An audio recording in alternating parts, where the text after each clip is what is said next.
Marve, you on? Bravo! Bravo!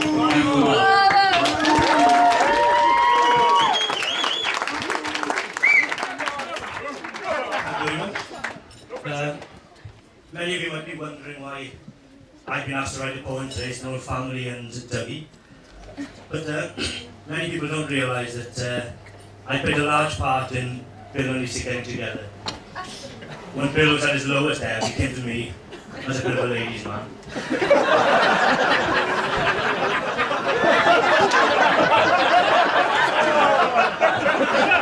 bit of a ladies' man. Pick him up and put him back on the horse. It's, as a metaphor, you know.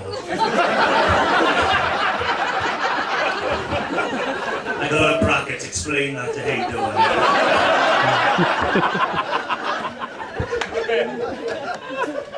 So don't butt in and ask questions. But a lot of people might have thought that what I was actually doing is trying to split them up. But when you hear my poem, I think you'll agree that I played a large part in getting them together, and I don't think I really get enough credit for it. So the poem's called It's Never Too Late. Or alternatively, where there's a bill, there's a way. Two households, both alike in dignity. In fair Pembrokeshire we lay our scene. Two hearts whose only bond are anonymity, where silage makes our heroes' hands unclean. Oh, sorry, I forgot. I'll start this again. Just to explain the structure of my poem. Sounds familiar. Obviously it starts off with the famous epilogue adapted. Prologue, sorry. But what I did... It's a wine.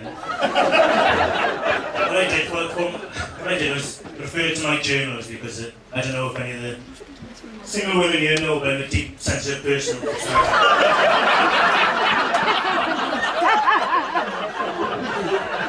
who records his thoughts in journals, and I happen to have a record of conversations between myself and Bill and myself and Lisa in those journals. So a large part of my poem is conversations between myself and Bill, and the rest is just explaining for me going. Two households, both alike in dignity. In fair Pembrokeshire we lay our scene. Two hearts whose only bond are anonymity, where silage makes our heroes' hands unclean. From forth the line of these families yet unmet, a pair of star-crossed lovers long hence born, whose misadventured past experience let them think of love as feelings most forlorn. Though if you will with patient ears attend, I shall explain my toil, which then did mend. For you to really understand, when Bill was at his lowest ebb, I must now take you by the hand to a cold, dark morn in early Feb. All right, Bill, said I, his reply just a sigh. You asked me to call round, I said. With an air of defeat, he sank to his seat, and he spoke without lifting his head. I don't know what to do, that's why I've come to you. You're the only one left I could ask. I want to get off the shelf, I can't do it myself. Do you think you are up to the task? I don't feel inspired, I'm old and I'm tired. Not like you, you're a natural charmer.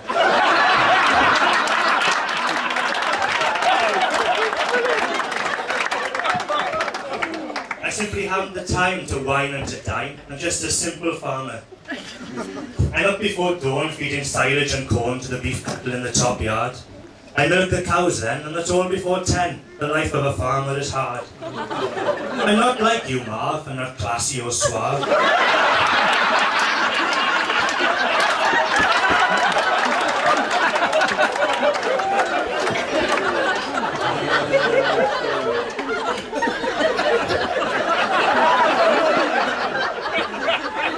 With a smile that will make women swoon.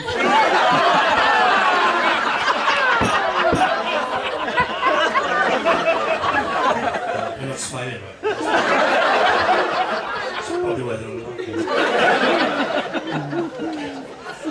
I'm at my wit's end. I'm not going to pretend. I need to find me a woman, and soon. I answered, okay, but we'll do it my way. And I promise I'll find you a wife. The first thing to do is take a picture of you for an advert in Country Life. Looking for best of breed, the advert will read. I'm the son of a pedigree stud. If you're under 65 and can cook, clean and drive and aren't squeamish of powder and blood. Bill called out, "Man alive, what do you mean 65? I want someone younger than that. It won't do any harm if she's good down the farm, and preferably isn't too fat. Whoever I find must be caring and kind, and she must have a strong constitution. But Katie's out in May from Galway Bay Young Offenders Institution."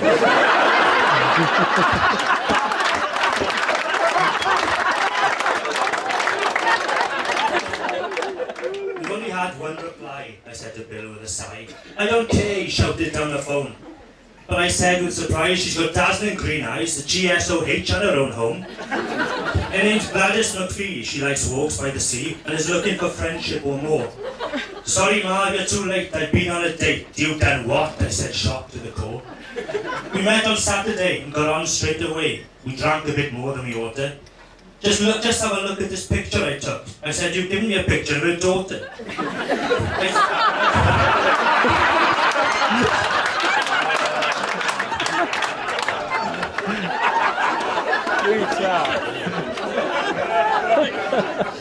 I met her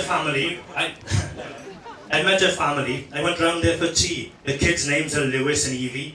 They are simply divine when you compare them to mine.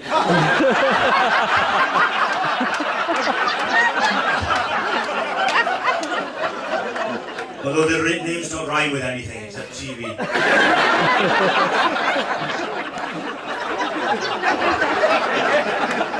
Bill then said to me, his voice filled with glee, "I think she's the girl of my dreams.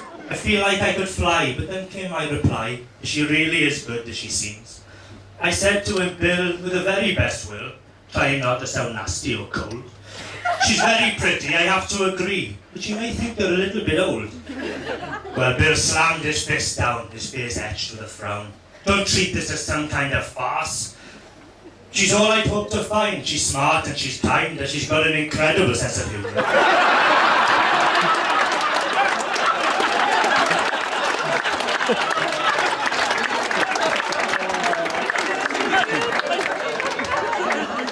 No, she's quite funny, honest.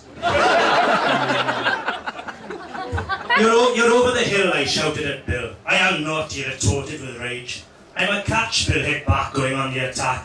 I said, "Calm down, Bill, think of your age." Well, this conversation caused much pain. It is one I would sooner forget.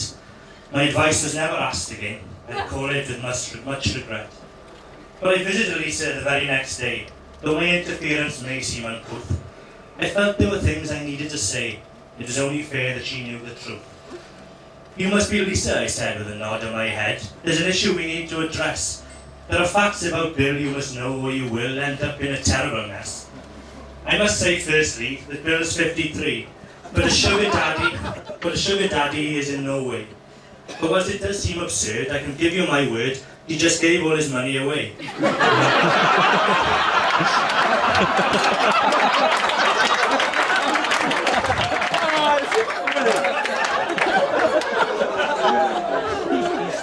These are the last words I said.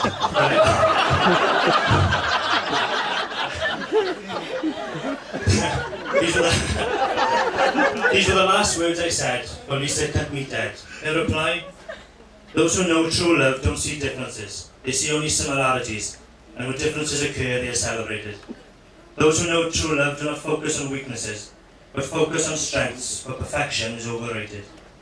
When I see Bill, I see the man I love, and more importantly, in his eyes I see the reflected love for me. A glorious joy this afternoon with it brings. The sun, thankfully, briefly showed its head. Sorrows are forgot with fresh exchange of rings, and words of love the only that are said. But never was a story more inspiring still than this of Lisa and her husband Bill.